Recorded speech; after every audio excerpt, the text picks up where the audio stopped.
But the system has so much steam now, so much energy, I can't stop it. Total death benefit 51 million, total cash value 6.4 million. That didn't happen overnight. 77 dividend-paying whole life insurance policies, 27 individual lives insured, $1.5 million in annual premium. Can you build a system that outlives you? There isn't a single person on this webinar that cannot do that. And again, I'm living proof of it. Let's take a little bit of a peek behind the curtain, shall we? We didn't come from money in my family. There was nothing silver in terms of spoons or anything other than that. We didn't come from that. The life that I dreamt about as a young boy is the life that we're living today, because I was surrounded by people that would never let me say the words, I can't. And my kids, those two words combined, are forbidden in our family. You never say that. You can say, I need help, but you can never say, I can't, ever. Forbidden. Do you want to know how to become a really good banker? Be a bad one. And so what I mean by that is, in our journey, when we began the process, and Nelson, I'll never forget this, and all the credit to the late R. Nelson Nash, my late mentor. He's right here. He's right here beside me in every meeting that I am privileged to host. And I remember him sharing so often throughout the years that the infinite banking concept is more caught than it is taught. That's one thing for all of us to be reminded of. And he also encouraged me. He said, Jayson, take care of controlling the banking function as it relates to yours and your family's needs before you lend money privately, before you lend money to anyone outside the family. Take care of controlling the banking function as it relates to your needs.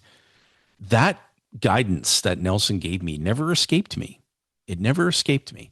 And when we got going in our journey and we decided that we were going to get rid of the bankers in our lives, it took us, we got there on our principal residence 33 years ahead of schedule. And that triggered my ambition to want to lend capital, because I was such a big advocate, more so today than I've ever been, of the infinite banking concept, that I wanted to lend capital. And I'm very glad to say that of all the lending that we've done, we've had 2 deals that went sideways. And when I spoke to another late mentor of mine, Ray, I talked to him the first time we had a deal that went sideways. We lent money to a borrower to purchase a vehicle. That went well for approximately the first 6 payments or so, and then the borrower defaulted. We had to use a civil enforcement agency to repossess the vehicle. We sold the vehicle. Then we pursued legal remedy to recover the balance. And when I spoke to my late mentor about it, he said what I just shared. He said, Jayson, you want to know how to become a really good banker? I said, sure. He said, be a bad one. That's why they put erasers on pencils. People make mistakes. And so we learned a lot from it, meaning when I say that we learned a lot from it, I mean that we strengthened our process of vetting. We strengthened our process of underwriting. We strengthened our process of tracking. So it was a gift, right? That experience strengthened us. The second experience strengthened us even further. And so as you build your system of policies, I'm going to leave you with the very same advice that my late mentor, Nelson Nash, left with me. Take care of controlling the banking function as it relates to yours and your family's needs before you think of, contemplate lending capital outside of the family. Now, our 77 policies that we have in our system, we have a mix of individually owned policies where myself or Rebecca, as the patriarch and matriarch of the Lowe family, we individually own policies on all of our children. So, for example, we have 4 children, blessed beyond the definition of good fortune. I love being a dad. And I have 3 daughters and my firstborn son. And we own, each one of our children have 6 dividend paying whole life insurance contracts on each of their lives. And so that represents a good portion of our 77 policies in our family banking system. We're also insured individually, both Rebecca and I, understandably so. And we have policies on the key people that I am in business with. And so in our family, we now have 16 companies that form the Lowe family group of companies. We, I'll tell you that what gave rise to all of that was entrepreneurs that reached out to me and said, we acknowledge, we respect what you've built. We'd like some coaching. Our business is at a stage of moving from startup to sustainable, or from sustainable to durable, or from durable to scalable. I am experienced in every single one of those stages of business. I have a method of moving businesses through those stages. And so these entrepreneurs said, look, would you be open to working with us on a consultative basis? And then that always blossoms into, we'd love for you to have an equity stake in the company. If we can involve you in quarterly planning, annual planning, if we, experience business issues that we can't navigate, if we can tap you on the shoulder to be coached through them. And that has blossomed into a group of companies that are valued more than 100 million. None of that would be possible had it not been for my discovery of the infinite banking concept in July of 2008. Was I already well on my way with my dividend reinvestment program? Absolutely. But none of what I just shared around this group of companies and what that has blossomed into would be possible without discovering the infinite banking concept, because Nelson helped me to see what I didn't see, which was that some organization must perform the function of banking as it relates to your needs, and you get to control how you finance the things that you'll need throughout the course of your lifetime, which can certainly include investment in businesses, which I've done significant investment in businesses. And he helped me see that. And believe me, when you have ready access capital on demand on your terms without interrupting the underlying asset's value, without triggering a taxable event, you're paying no tax on the daily buildup of cash value. You're paying no tax on the death benefit proceeds. You're paying no tax on the annual dividend declaration. My own logic stepped to the front of the line, turned around and looked at my brain and said, how much capital do you not want residing here? Because from that place, we've been able to do everything I'm going to show you. And so when I get into business, meaning I take an ownership interest in a company, a privately held company, I must ensure the key people in that business. It is not negotiable. You could have the best business opportunity on the planet. If you do not consent to me insuring your life, we don't have a basis to do anything together. And so that forms another portion of the 77 policies. I've insured my assistant. I've insured my family, my extended family. I have policies on all my nieces and nephews. I've got a policy on my sister-in-law that popped in before the start of the webinar. My own sister. So I have done what Nelson encouraged me to do, which was to insure everyone that I have a beneficial interest in. What I wasn't able to do is I wasn't able to insure the lives of my parents because both of them passed away prematurely. All right. Now, if you want to understand how money actually moves through the system, it's really, really super important to understand the simplicity, right? So you've got a policy or a system of policies. You are paying premium, and that premium is paid to the life insurance company. Now, Nelson describes this wonderfully in his book, Becoming Your Own Banker. If you've got access to the book, and if you don't have it readily accessible, what I would suggest that you do is just take note. And if one of my teammates can put in the chat window the page number. So on page 69 of Nelson's book, Becoming Your Own Banker, he describes it just like a trust agreement. So he says a trust has a grantor, a trustee, and a beneficiary. So I want you to think of, as it relates to all of us who are on today's webinar, I want you to think of all of us as being the grantors. So we pay the premium.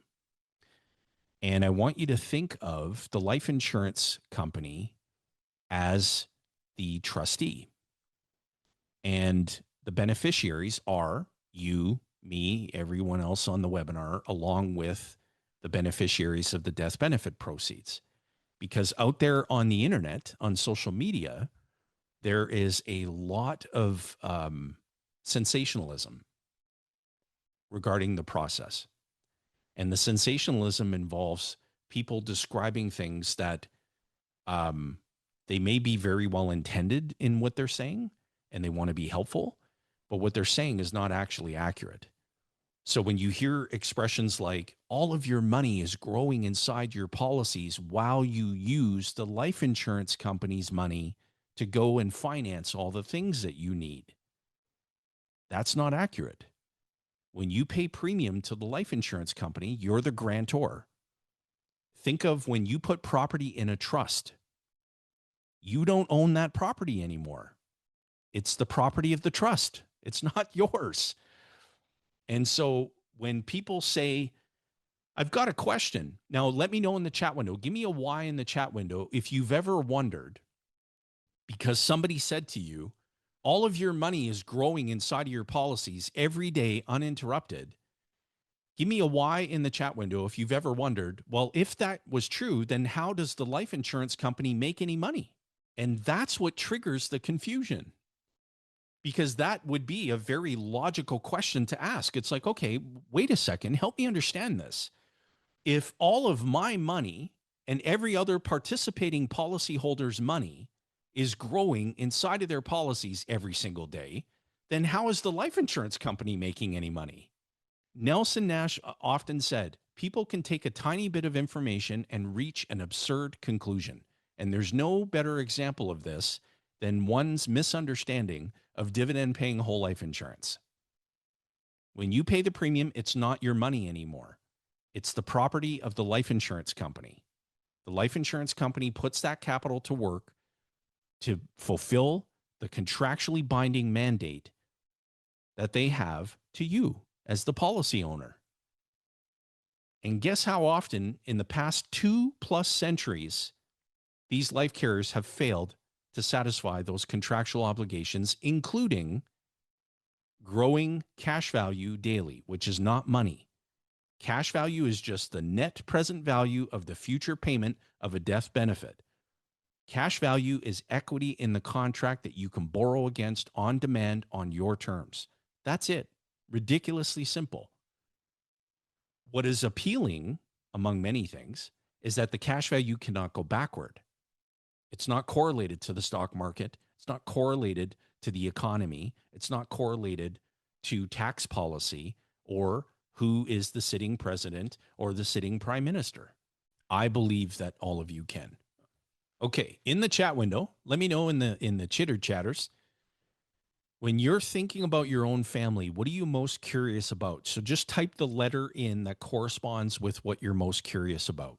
Okay, yeah, we have some folks who are saying all of them. All right. Okay, very good. Very good. I like that. I like it. The way that we structured our policies, and I'm going to cover all those things on the previous slide as well. The way that we structured our 77 policies is that we wanted to have the most flexibility with premium. And so what I mean by that is we designed the policies with the highest emphasis on cash value accumulation. Now we weren't focused on, microwave timetable results like Nelson had always told us. Show me someone who's paid premium for 7 years consecutively, and I'll show you someone who's conquered Parkinson's law. And so we structured our policies so that we had premium flexibility, meaning if we decided that we were going to pay $1 in premium, that we wanted to have the paid up additions portion of that premium to be very flexible for us. And the same approach applies to every single policy that we've designed from inception. And the reason that we like to have that paid up addition flexibility, so for example, from the dollar, we may have 30 to 40 cents that gets applied as the minimum required premium. And then the remaining portion of that dollar is paid up additions. And one of the primary reasons is that you'll recall in Nelson's book, when he's walking people through the equipment financing example, and he says on page, let me reference it here real quick, as he's going through this equipment financing on page 58, bottom right-hand corner, he says, actually, this interest is not really interest. It's additional premium that has been paid into the policy that equals the interest that was being paid to the finance company. The reason is that it's adding to the cost basis of the policy. If you have trouble understanding this, go back to the grocery store on page 15. If you still don't understand, then contact me. When the Lowe family is repaying policy loans, and presently we have north of 100,000 every month that comes back in policy loan repayments. We send the money back to any policies that'll hold the money. So we're not saying, hey, this loan came from policy number 123, so every dollar being repaid has to go back to policy number 123. We think of our 77 policies as a consolidated system. And this surfaced when we were right around 6 or 7 policies early in our journey. And my wife, Rebecca, she was quite irritated because she said, I'm really finding it complex and really frustrating that I have to keep track of where each loan repayment needs to go to. And what I shared with her in that moment, and my hope is that you find this very helpful as well with your own system. What you're focused on is the repayment schedule, not the policy that the repayments are going back to. So if you've got a repayment schedule that you've put together, you're going to borrow money to go finance a car. You're going to control how you finance the car that you need. You take a loan from the life insurance company, and you've decided that you're going to repay that loan in a total of 60 payments. So you put together a loan repayment schedule. If you're an Ascendant financial client, in the client portal, we show you exactly how to do that. It's remarkably simple, but we show you the tool that we use and how to do that. Very easy. If you haven't seen that, get with your advisor and make sure that you can get logged on to the client portal, and they'll point you to exactly where you can replicate that. Focus on the repayment schedule, meaning you need to repay 60 payments that you've determined. If you have more than one policy, send the money back to whatever policy will hold it, because you may have policies where all the premium is paid up. Your minimum required premium and your paid up additions are all paid up. And you have a 0 policy loan balance. So that policy, for all intents and purposes, is full. And then you've got another policy that the original loan didn't come from, because again, doesn't matter. But that policy, the minimum required premium is paid, but none of the paid up additions have been paid up yet. And you've got a loan balance that exceeds the payment that you're making. So you've got to be able to take a look at your system and say, okay, the money's just going to go back to whatever policy is going to hold it. Well, am I not going to lose track? No, you're not going to lose track because you're just checking the box on that repayment schedule. So you might have 20 different loans, meaning you've got 20 different repayment schedules. You're not pulling the hair out of your head trying to determine what policy each payment needs to go back to. You're just checking the box. Did I send the payment back to my system? Did it go back in to the family's money pool? Isn't that good? Let me know in the chat window if you think that's good. All right. Yes. So, key takeaway, capture it in any way that you commit things to memory or how you organize, your family banking. Before you submit the loan request to the life insurance company, construct your repayment schedule. Here's what I'm going to borrow. The only reason why our family utilizes 10% as a non-negotiable rate is because when I asked our Nelson Nash very early in me getting acquainted with him and him taking me under his wing, I asked him, what interest rate do you apply to your policy loans in your family? He said 10%.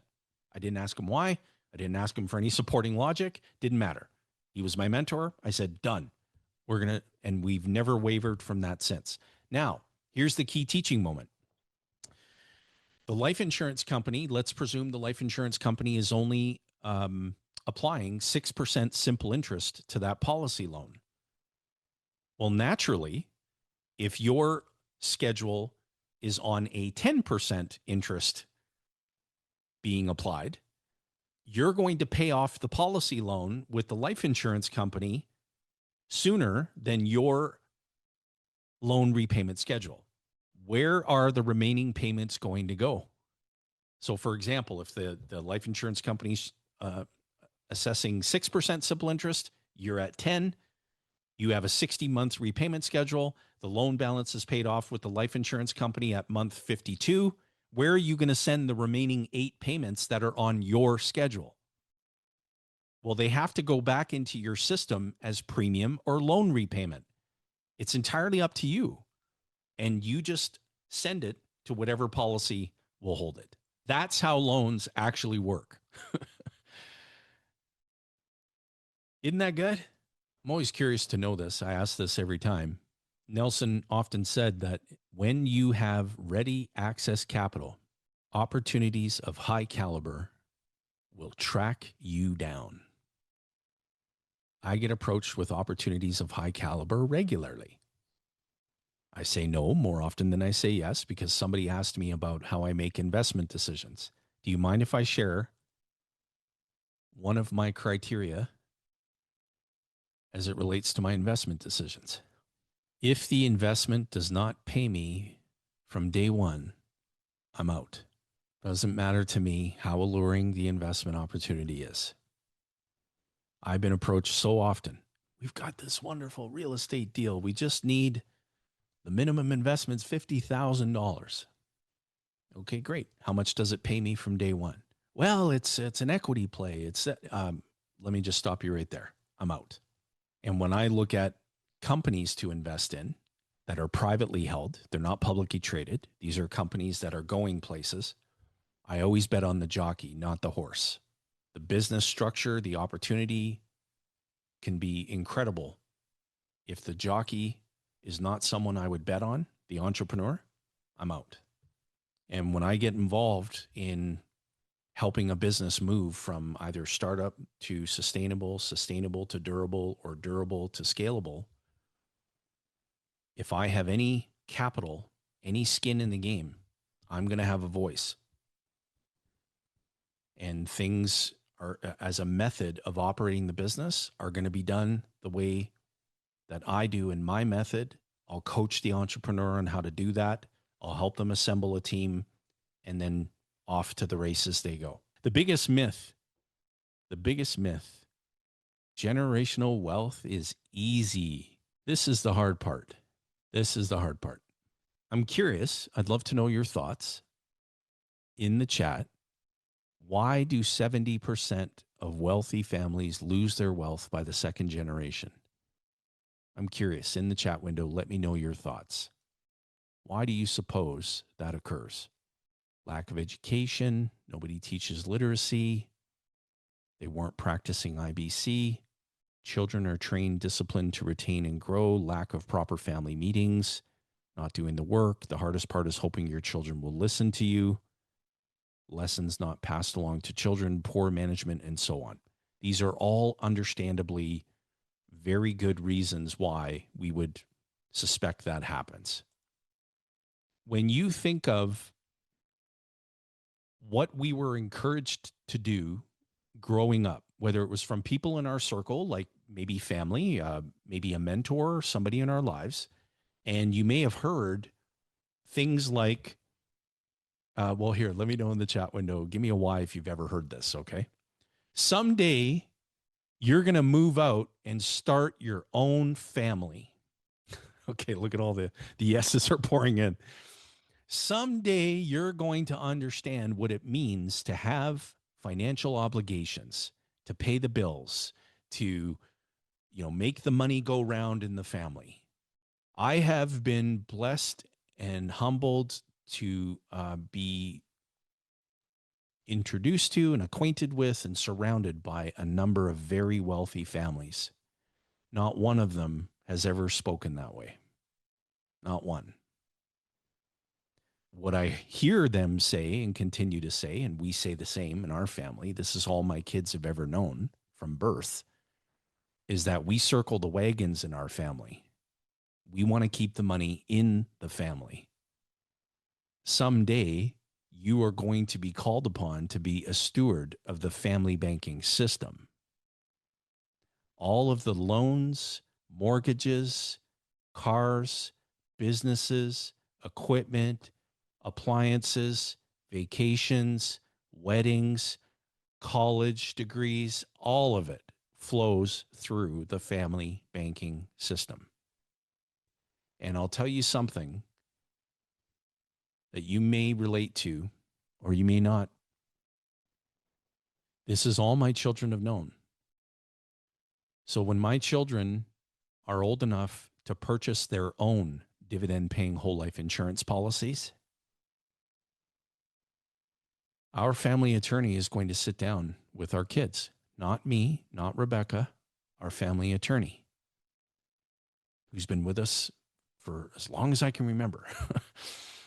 And our family attorney is going to sit down. So Britt is going to say to the kids, you've been attending annual family office meetings, and the family banking is an element of the annual family office meeting. This is all that you've known since birth. But your parents do not want to force you to be included in the family banking system. So the purpose of us meeting is for you to understand your options. Your options are, you can borrow from the family's money pool and you repay those policy loans at an interest rate of 10%. That rate is not subject to negotiation. What's subject to negotiation is the time frame.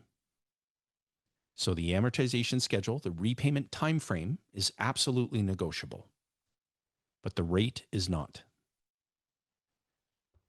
You agree to finance everything that you need throughout the course of your lifetime through the family banking system. If you choose to do that, if that's your decision,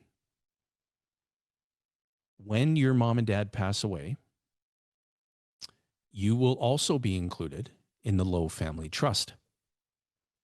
And provided that you follow the family constitution, both you and your heirs will never have a bad financial day for the rest of your lives.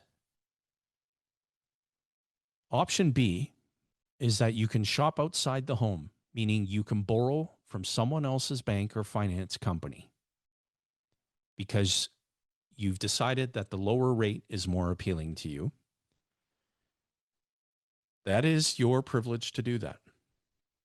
If you choose to do that, your parents will transfer ownership of all the policies that they have on your lives.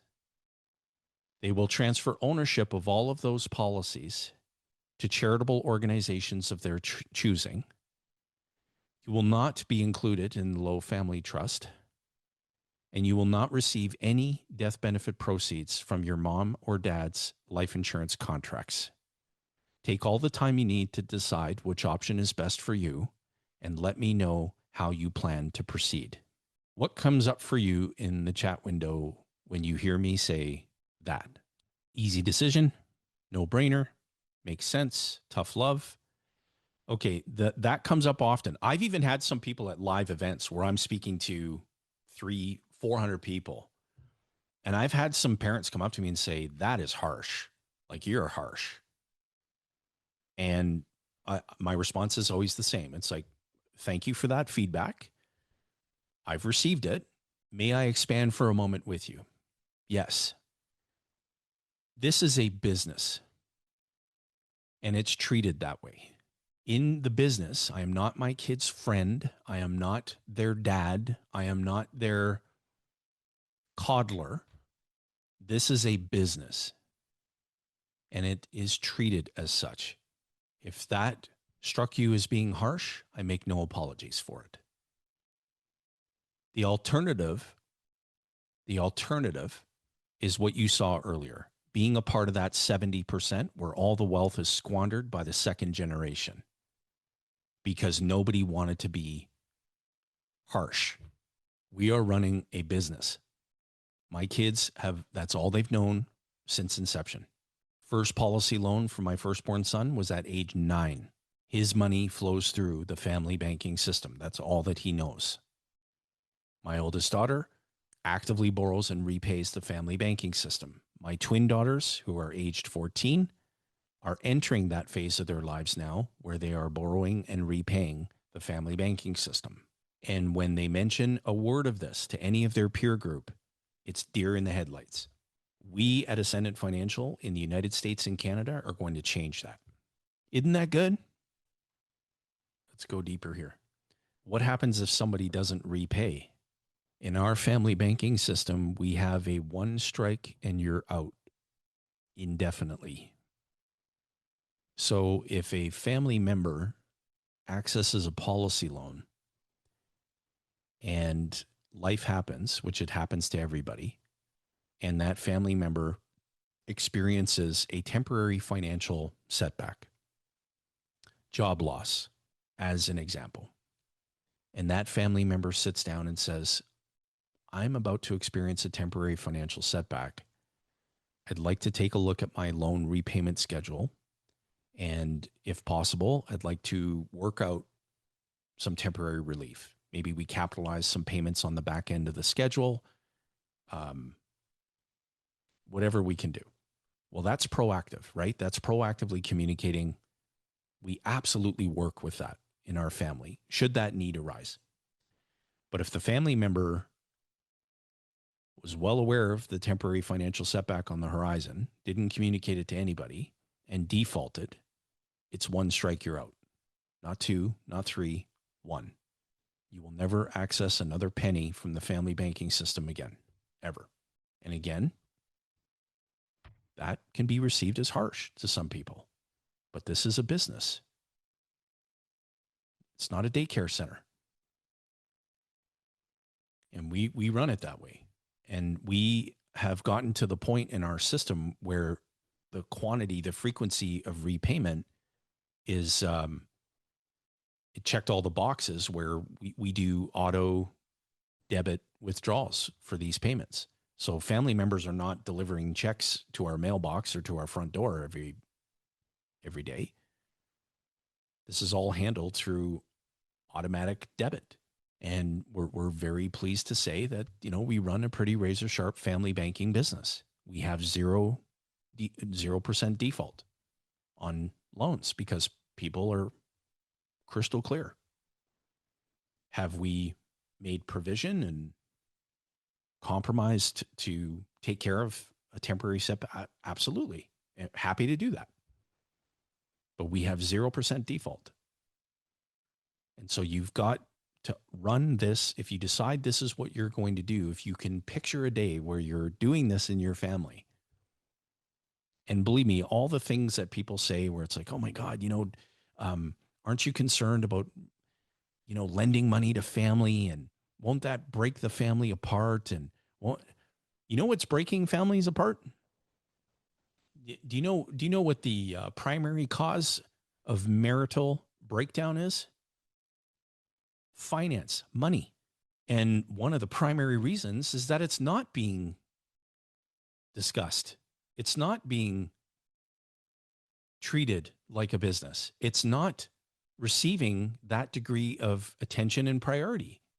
And so it drives a wedge in what would otherwise be very good relationship in marriage with these couples that are breaking apart, and these poor children that are affected by that.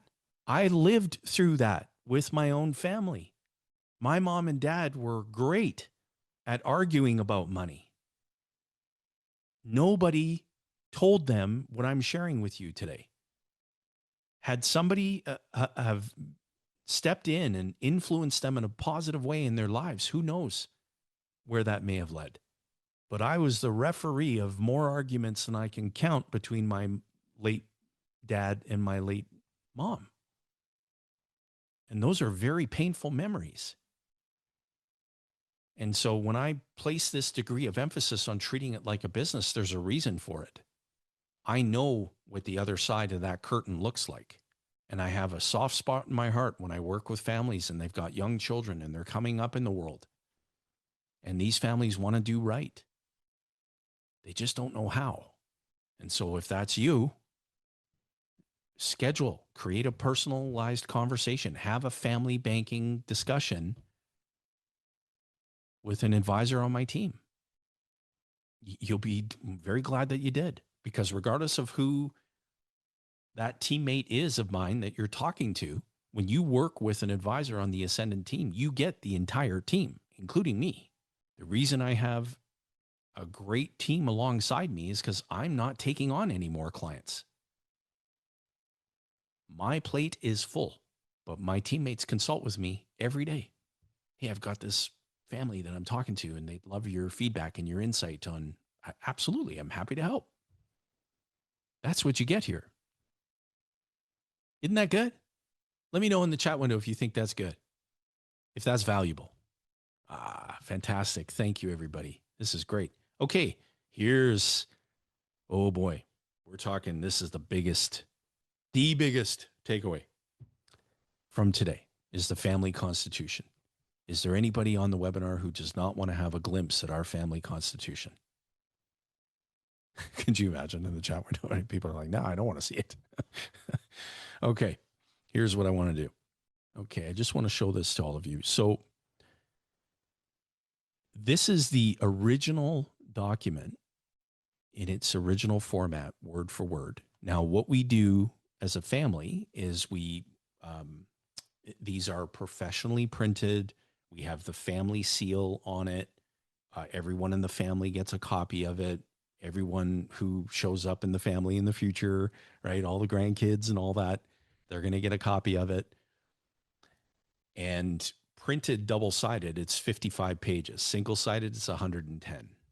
Our family constitution outlines. Now, I want to show you a couple of key things that are I'm obviously not going to walk you through 110 pages. I hope nobody's concerned with that. Like, we're not going to walk through 110 pages of material.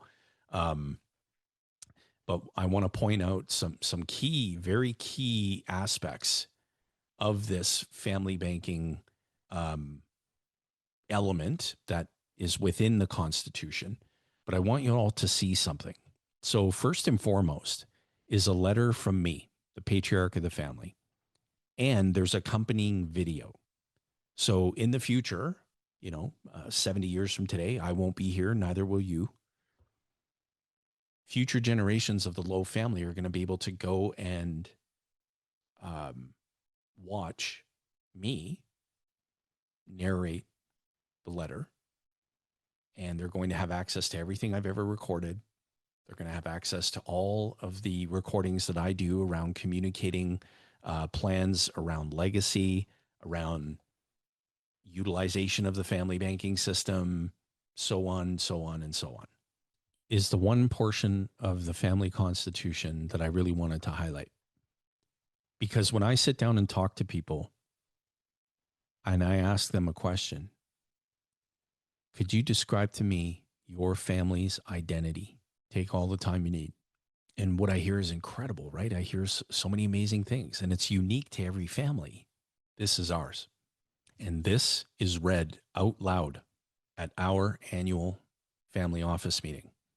And it's a member of the family who steps up to read it out loud. At our last family meeting, it was one of my twin daughters, Charlotte. And she read it out loud to everyone in attendance at the meeting. It describes who we are, why we exist. It describes what we believe. It describes how we operate. It describes what is expected of us. It describes our relationship with wealth, our commitment to giving, our legacy, our promise, and our declaration as a family. I'd love in the chat window, take a moment and share with me what insights come up for you. Very intentional. I need to do this. Detail is key. It's a life agenda. It's structured. It's well thought out. Now I'm going to scroll to something here because I want you to see. It describes how conflict is handled. This is our Constitution. Remember, I said that's going to be the most important.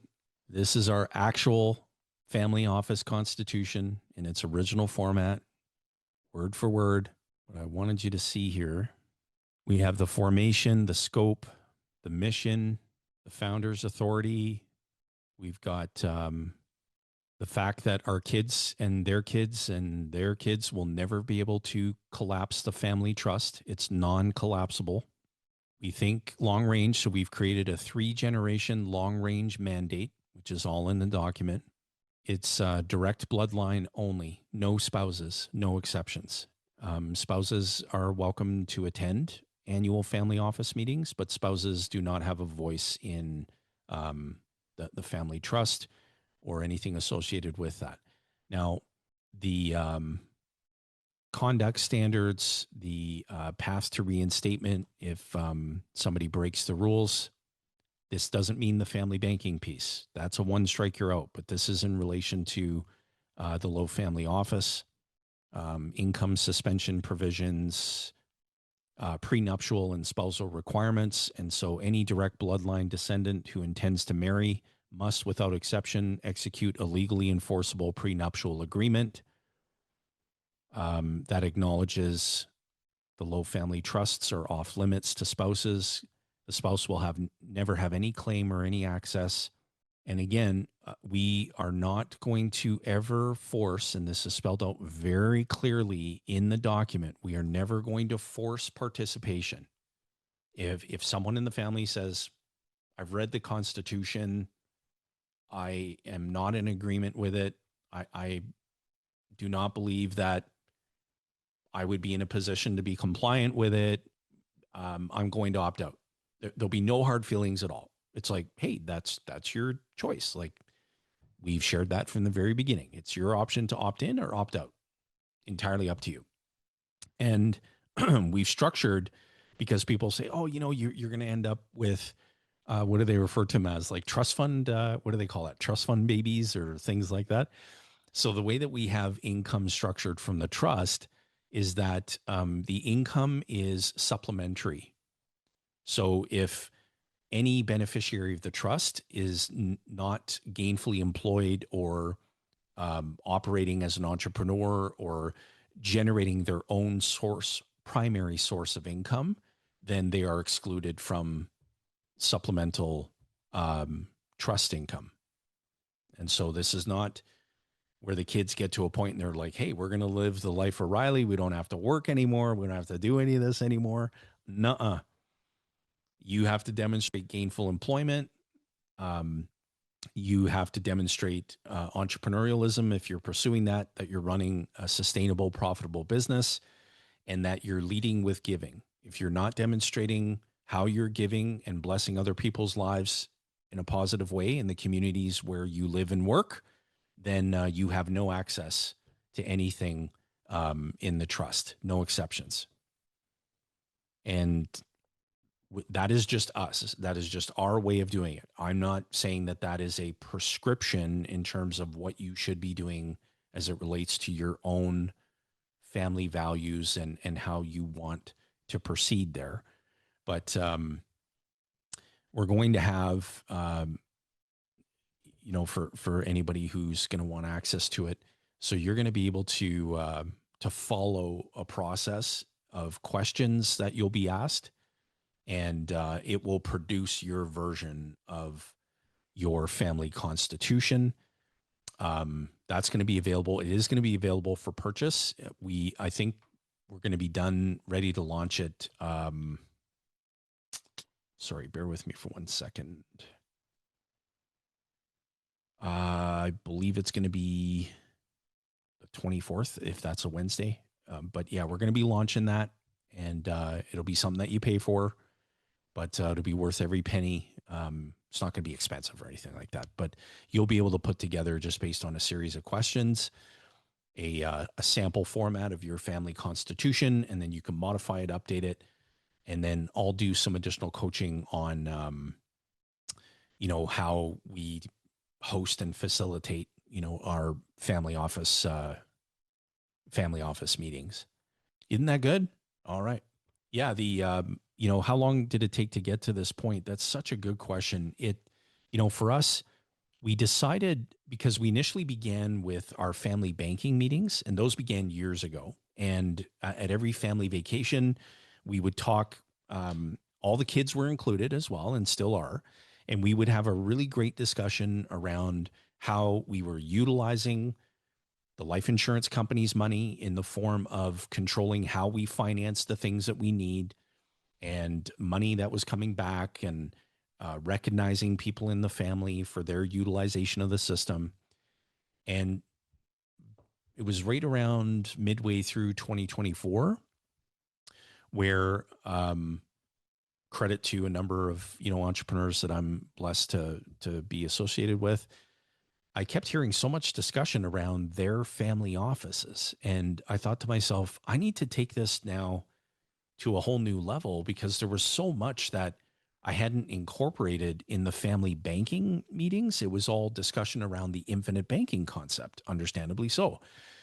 But now with the construction of our family constitution, so it took to get that all formalized and complete, it took 1.5 years to get done, because there's a lot of work that happens legally as well. If you're establishing a family trust, the family trust has to align with your constitution. Otherwise, the family trust will supersede that.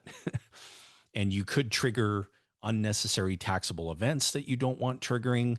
You could trigger unexpected consequences. And so you need professionals, and that's not me. I work with very good estate planning professionals that, take their time with these things, and charged me enough for it. But it was worth that investment. But it takes a ton of time,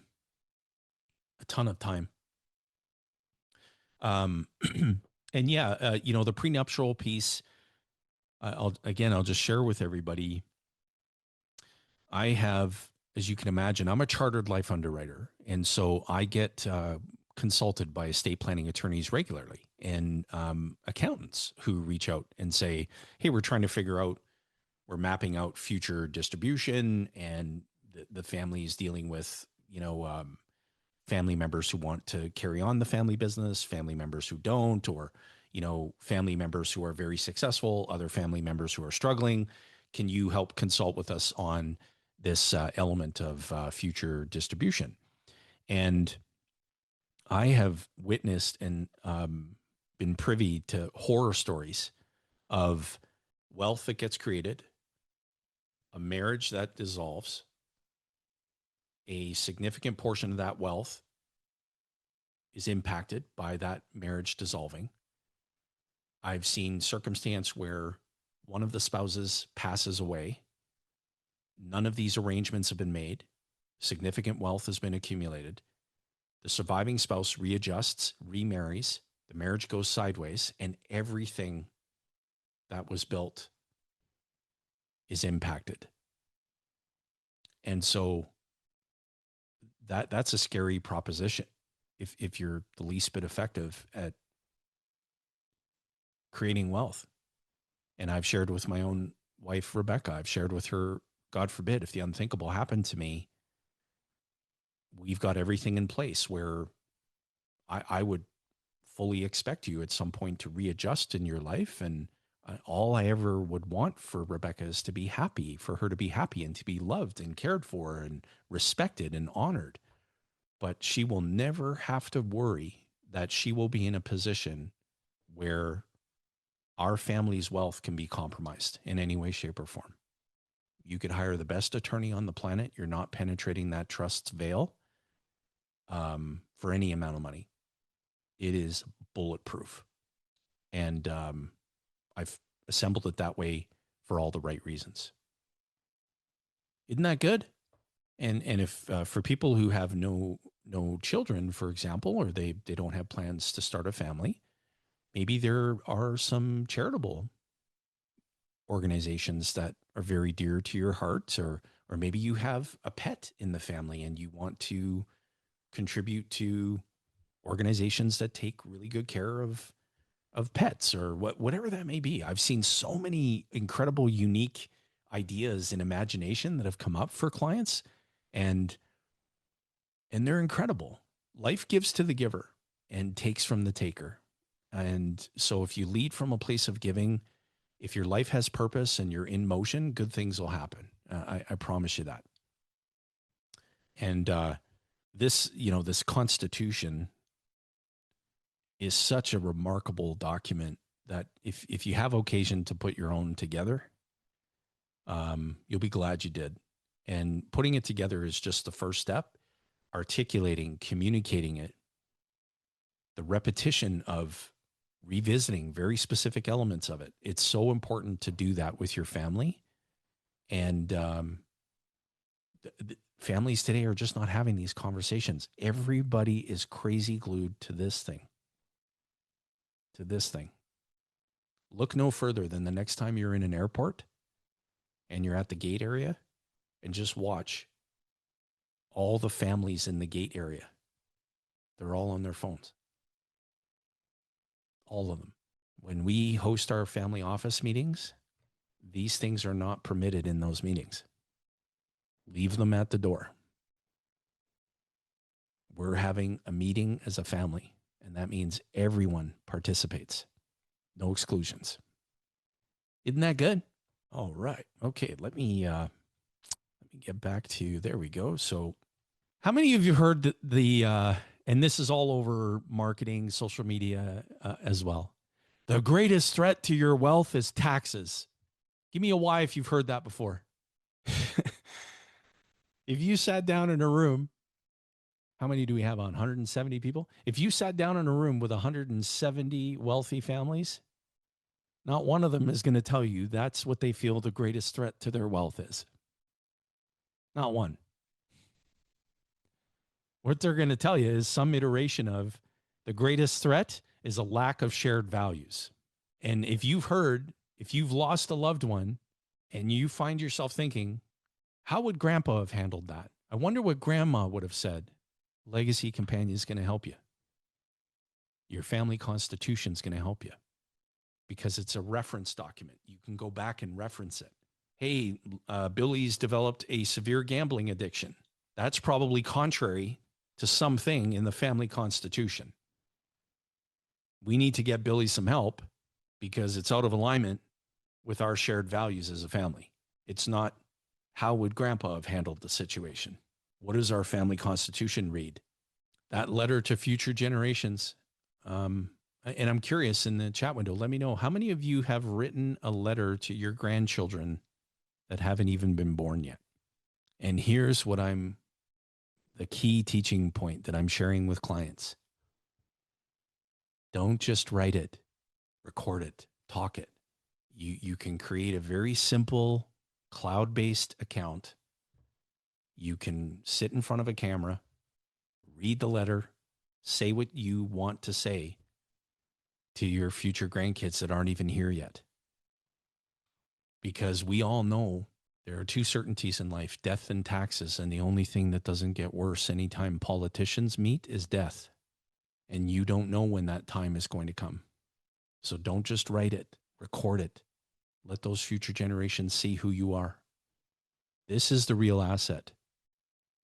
It's not what I showed you earlier, what people think we've built, this massive pile of money we have in our family. I hope you find this helpful. When Rebecca and I started to have conversation around starting a family, and then we got pregnant with our firstborn, given that both my parents had passed away, I didn't have a playbook on how to be a dad. I had memories, which were painful. I didn't have a playbook. And so I sat down with Rebecca and I said, I need to speak my truth. Like, I don't have a playbook on how to be a good dad. I don't want 1,000 rules for our children. She's like, oh, thank goodness. I don't want that either. So we developed 3 golden rules in our family. The first is to be respectful, be responsible, be kind. And that is embedded in our family constitution to be passed along from one generation to the next. Any behavior, good or bad, can be attributed to either one or all 3 of those golden rules. And when I mess up, and I do, I'm fallible, I'm human. If I raise my voice with one of my kids, I'll say, I dishonored all 3 of our family's golden rules. What I did was disrespectful. It was irresponsible. I'm the parent. And it certainly wasn't kind the way I handled that. Will you accept my apology? And now I listen to my kids when they have an argument with each other and they're talking about the golden rules. And they ask each other, will you accept my apology? Your kids are listening less and they're watching more as it relates to what you do. So can this be transferred as it relates to your implementation of the infinite banking concept and any other aspect of how you're building wealth in your family? Absolutely. They're going to watch what you do. So if you're creating a loan repayment schedule, you're repaying it, and you're letting them watch you do that, what are they going to learn? They're going to learn what the right way is. If they watch you having conversation, steering, guiding, leading a conversation, a family office meeting, what are they learning? The right way. If they watch you handle money and you're handling it responsibly and you're prioritizing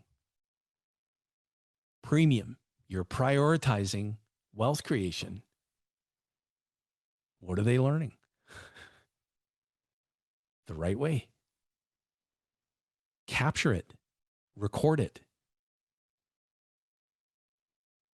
So in the future, your son, your daughter can say, hey, don't just take my example and my word for it. Watch how grandpa did it. Watch how grandma did it. That's all going to be there. I think we all know the answer to this question. The money gets squandered quickly. If you have a family with money but no rules, wave bye-bye to the money. And I highlighted this in our family constitution that we believe families decay when money grows faster than character. That's what we teach our kids. We review in every family office meeting, we review our values first. Our family values supersede everything. Then we do a financial review. We talk about how much money is in the system, how much money is flowing back every month. We talk about the infinite banking concept. We're reviewing our utilization of it. Just most recently, we've added there'll be, 4 additional policies that are being added to the system. My life being the life insured, and my sister-in-law being the life insured, given the business interests that I have in the United States. So there are 2 different carriers in the United States that are insuring each of our lives. Those policies are going to be owned by my my lifestyle Investco company, asset holding company in the United States. But those form a part of the family banking system. So that total is going to blossom from 77 to 81 policies here in pretty short order. Then we do leadership development. So I guide and coach, and I pour into my kids, my nieces, my nephews, and adult family members. I spend some time being very intentional about coaching them. I show them. That's how I coach. Teach, don't tell. You might want to write that down. Teach, don't tell. Because as parents, right, we get really good at telling our kids what to do. Teach them. Don't tell them. Philanthropy review. So we give 15% of, I'm just being truthful, full disclosure, 15% of every gross dollar that is handled by our family is given. Family education. So where are we focusing our energy on education? Well, we reference R. Nelson Nash's book titled Becoming Your Own Banker. And at our family office meetings, there is a specific part of the book that we're diving deeper into and having a really good expanded conversation on, because Nelson could not have crammed all of his wisdom into this 92 pages. I was blessed beyond the definition of good fortune to spend years with Nelson. And so I take that, all of his generosity and his wisdom and his knowledge, and I transfer that to my family. This is an interesting question, isn't it? How many families have annual arguments? Especially if topics come up at the Thanksgiving dinner table that have nothing to do with money. Money is not taboo in our family and in the families that we're blessed to serve. If it's taboo in yours, that can change. It can absolutely change. It just takes time, repetition, and it can change for the better. And my answer to this question is absolutely not. Access in our family is entirely conditional on character, has nothing to do with DNA, and there are no exceptions. This is the truth. I've seen plenty of estate plans, and I always ask the same follow-up question. First of all, I commend, whether it's a client or a prospective client, for establishing an estate plan. It's like, excellent, this is fantastic, which it is. Can you show me your leadership succession plan for your family? Nobody's having that discussion. And if I sat here before all of you today and said, this is simple, the infinite banking concept is ridiculously simple, but generational character is hard. It is work that will never end, as it shouldn't. I've walked you through how we do this with our kids. We teach, we don't tell. I've talked to you about, briefly about my dividend reinvestment journey. I've shared with you the step that most families miss, which is transferring the wealth mentality, right? People are sharing all the time out there. You're hearing it all over. Mass marketing, generational wealth, generational wealth, generational wealth. Use this tool and implement this process, and you'll create generational wealth. Ascendant Financial shows up differently in the marketplace. We're saying, use this tool, implement this process, and not only will you create generational wealth, but you will be coached on how to transfer the wealth mentality. We're not just transferring dollar amounts. We're transferring wealth mentality. Money flows. Once you begin to observe the pattern of flow, you start seeing something that most people miss. Money is always being stored somewhere and borrowed from somewhere. You've got car payments, credit card payments, loan payments, you're paying cash for things.